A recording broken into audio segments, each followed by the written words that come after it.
So, hello and welcome to episode 50 of Retropower Uncut.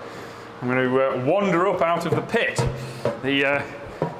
No safety stuff around it yet. I know I'm going to get picked up on that. That is to come. That's coming on that's coming on Monday. So I should be getting our safety barriers actually done properly on Monday, and the visual markings and such done all around there. But yeah, you join me in our new assembly hall, which has progressed a little bit since last week.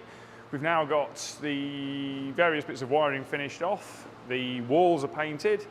The floor is now epoxy coated. That's looking most excellent. And we have now, as you'll notice, we've now removed the entire wall that separated our old assembly shop from the new one. So we're now going to be moving projects in. We've not brought anything in yet because we're waiting for 48 hours on the epoxy before we park any cars on it. We don't want to stick things to the floor. So I think we're going to leave it till Monday. Today's Thursday.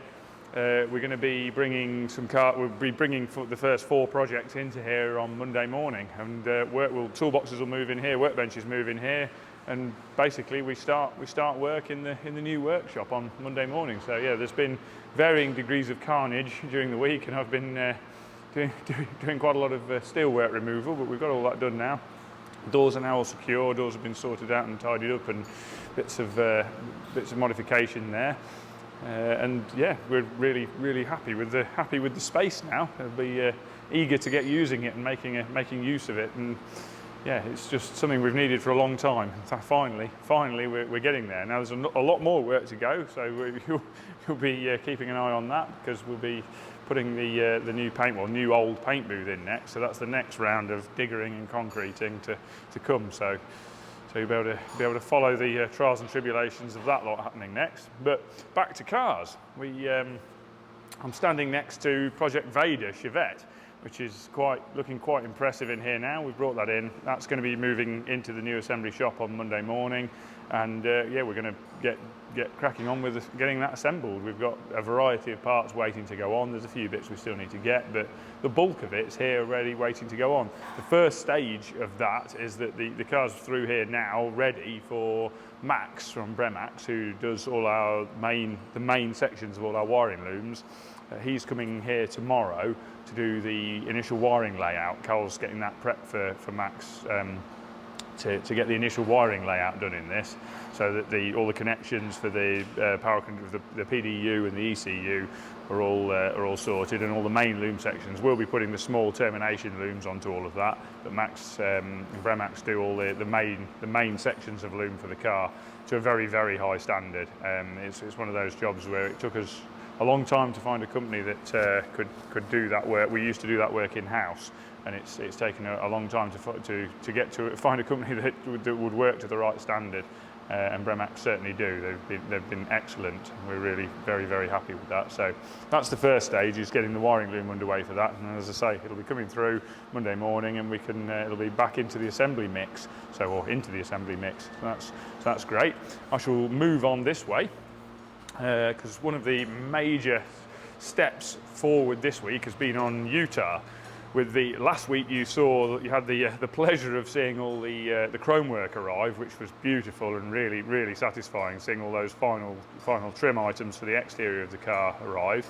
Well, the next stage has been the interior. Those watchers who've kept an eye on the episodes in the past will know that we sent all of the interior trim panels that were either previously veneered wood, or that are new aluminium panels that are replacing veneered wood, or generating bits of the interior that we wanted to look like veneered wood. Have all been hydro dipped. We made them all in aluminium, or re-prepped all the original wood. They were then epoxy primed, final finished, and then they were all sent to Wicked Coatings, who do our hydro dipping in Southampton Pool, I think. Yeah, Wicked Coatings have done that, and they've done an excellent job. I have to say, we're all really pleased with the work they've done on that. There's been quite a background to getting to where we're at with the hydro dipping, but where we're at now is extremely good. We're very happy with the work they've done. Anybody that says that it's inferior to wood, I'm afraid is incorrect on this. The quality is absolutely amazing. We're really, really pleased with it. And so James has been focused then, once those bits returned, those bits came back at the beginning of the week, James has been working on mocking up and test fitting most of the dash components and anything around the dash, so that we could connect up the make final connections on the electrics around there and do final tests on everything to do with the loom in that area, so that we know that everything works and everything can be final fit. He's doing various little bits to do with that now and finishing off bits of the ventilation system for the dash vents, and then all of that hopefully tomorrow should all be going back into place. He's had a few bits of trim to just finish off around the dash area, but they've had the stereo up and running today. That was all working well. They've been finalising a couple of bits to do with the wiring. That's all now working well. Really happy with that. Tested all the light controls and that side of stuff, so that's all good. As I say, he's trial fitted most of the dash. A lot of that's back out now for just final fixing of the wiring and fixing things in place. And then hopefully tomorrow, fingers crossed, that should all be going back in for basically the final time. The dash should all be fitted. But yeah, the hydro dips wood effect is quite something to see. It's really, really very pleasing, and it completely transforms the interior of the car having that in.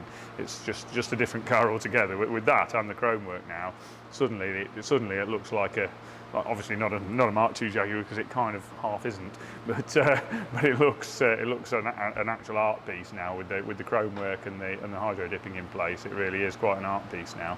We're very, very, very pleased with that. So moving on to the fabrication zone, past Tom, who's been busy on a Land Cruiser. So I'm going to wander around to the Land Cruiser and we'll look at what Tom's been up to first, which is he's been finishing off the floors. Last week you saw that he'd made the 2 new floor pans, shaped all those up, made all the pressings in them, got them all ready to fit, and he'd also finished making the 2 recessed sections that the fuel saddle tanks are going to sit into. He'd finished all them off, trial fitted, and made sure they cleared everything by the right clearances, because there's clearances on bits of chassis rails, leaf spring hangers, bits of transmission, all sorts of things that they need to be a reasonable clearance for, to allow for the body to be able to move on its rubbers and things not hit. So that's all done. He's allowed for all that. He welded all that lot in earlier in the week, so that's now all finished. Really, really nice job as well. Very, very impressed with that. Looks brilliant. And he's then moved on to the transmission tunnel. It's a little bit tricky because he's trying to make it pretty tight to the transmission. So it's a multi-stage process, but he's getting there with that now. He's created a flange that goes all the way around this flange around here. Flange that goes all the way around in 16 gauge steel. That goes all the way around and gives a reinforcement to the edge of the cutout in the floor, and that'll also then have threaded inserts, captive nuts, put into that from the back. And then the other this section, which will all be, which I'm going to knock over now. Once that's all made, that'll all be one section, and then that'll be held on. That'll be bolted onto that flange. That'll all be a bolt-in piece that goes over the transmission. So it'll look very, very neat when it's done. It's just quite challenging to get there because it's a slightly awkward shape if you want to make it very tight to the transmission to keep the interior space maximised. So yeah, he's getting there with that. So that's all looking good. On the less looking good side of things, we've got front wings. Scott's been stripping back various parts of the panels, and if we're honest, it's at that point where we regretted not blasting the car. I know early on various people were a bit surprised we didn't blast it. We genuinely thought with this one that we weren't actually going to find very much rot. Bit disappointed, I think I mentioned it last time, that we did, and as usual, and this is why one has to be very careful in the used and lightly refurbished classics game, in that an awful lot of the vehicles for sale, often from reasonably reputable places, often hide a huge multitude of sins, and this is no different. And basically the front wings effectively are scrap. They're not terrible, somebody might use them, but they've got pretty serious corrosion in that's just been fillered. Now we could repair them, they're certainly repairable, but when you factor in the time to repair versus a new set of wings, we're just getting a new pair of wings for it. It's not worth the time. The wing extensions on top that come up the sides and complete up to the bonnet shut line, they were not quite so bad. They needed a couple of sections welding in and then a bit of planishing and straightening out. So Scott's been on with that. He's repaired both the inner wing top sections and stripped these. He's stripped the doors I believe there's one door, and this is where I'm going to lose track now. I think one door needs replacing. The others are all repairable and not too bad. I think that's where we were at with the doors. Certainly, they're not terrible. The bulk of the doors are not terrible. There's just some repair work needed. So that's not too bad. Obviously, the transmission tunnel sat there. That's been replaced by the new tunnel top that Tom's making now. That pretty much summarises where we're at with Land Cruiser. It's just more metal work than we bargained for. That's not an uncommon thing, but it is quite uncommon. You know, I'm surprised. We're all surprised that it was the case with this car, because it did look very good. But hey ho, there we are. We're cracking on, and it's getting done, and it'll be very good once it's all finished. Because no corner's a shortcut here. Something we're absolutely adamant about. There's only one way a project gets done here, and that's properly. There's no shortcuts, no good enough, no, or that'll do. It just gets done properly, and that's it. You know, if it can't be done properly, it won't be done at all. It's just simple. So it's getting done properly. And that's where we're at with that.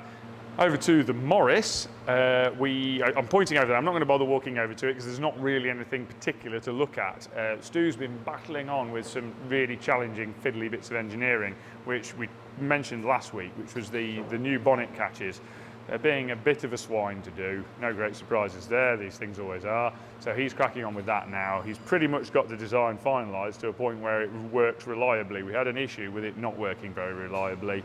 It now works reliably. He's finalised the design, and I believe he's just on the final stages of getting all the bits and bobs welded together, welding in the captive nuts, welding in the mounts, and everything else that's got to be welded into the engine bay to make it all work. They're very, very fiddly, and it's been a bit of a challenge, if we're honest. But he's nearly there with it now. I think tomorrow should see that job finished. Scott's moving on imminently. He's just in there doing another little job at the moment, but he's just doing another sort of a side job at the moment. But he'll be moving on to getting the rotisserie mounts made for the Morris, so that we can strip the running gear out of it and get it onto the rotisserie to complete all the welding work that needs doing underneath. There's a number of bits that were done. Obviously, we built all the chassis initially on the jig, and then the car's been that way up since, and then it came off the jig and onto its wheels on the floor. So we've never had the opportunity to finish any of and finalise any of the welding on the tube work underneath. So all the running gear will be dropped out, which is very, very simple to drop out. It's only a handful of bolts. Just drop all the Mazda running gear straight out to the bottom. Same as you would. It's exactly the same as taking it out of an MX-5. Exactly the same bolts. We'll take those out, have the shell on the rotisserie, spin that round, and we'll finish all the TIG welding on the underside of all the chassis tubes, and all the little. There's a few little gussets that need putting in, and that were almost impossible to do while it was on the select jig. So they'll be done. I'm just trying to think of mainly just finishing off welding tasks to do underneath, gusseting bits and just tidying up little bits underneath. There's a few threaded bosses to fit that were more awkward to weld with the car the right way up.